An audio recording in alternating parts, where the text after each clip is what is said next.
Donald Trump won the Iowa caucuses Monday, a crucial victory at the outset of the Republican primary that reinforces the former president's bond with his party's voters even as he faces extraordinary legal challenges that could complicate his bid to return to the White House.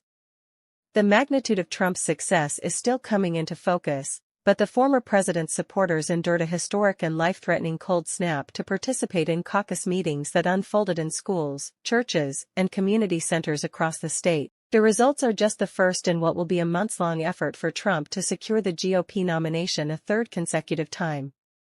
But they send an unmistakable message to the Republican Party that the nomination is Trump's to lose and crystallize the challenge facing his GOP opponents. Former UN Ambassador Nikki Haley and Florida Governor Ron DeSantis are Trump's most prominent primary rivals. They are aiming for a second-place finish in Iowa that would give them at least some momentum heading into future races. Both are already pivoting their focus, with Haley poised to compete vigorously in New Hampshire, where she hopes to be more successful with the state's independent voters heading into the January 23 primary. DeSantis, meanwhile, is heading straight to South Carolina, a conservative stronghold where the February 24 contest could prove pivotal, before then going to New Hampshire. Iowa is an uneven predictor of who will ultimately lead Republicans into the general election.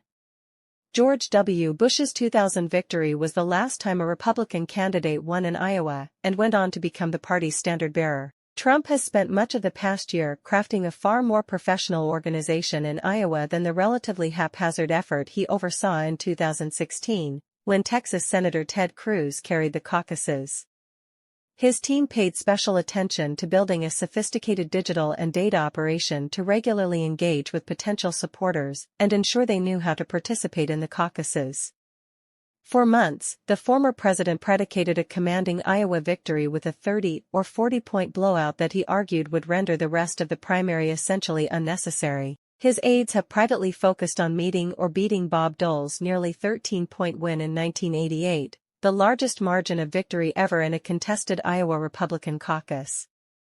The former president campaigned in Iowa sporadically and largely abandoned the state's tradition of intimate appearances in living rooms and small community venues.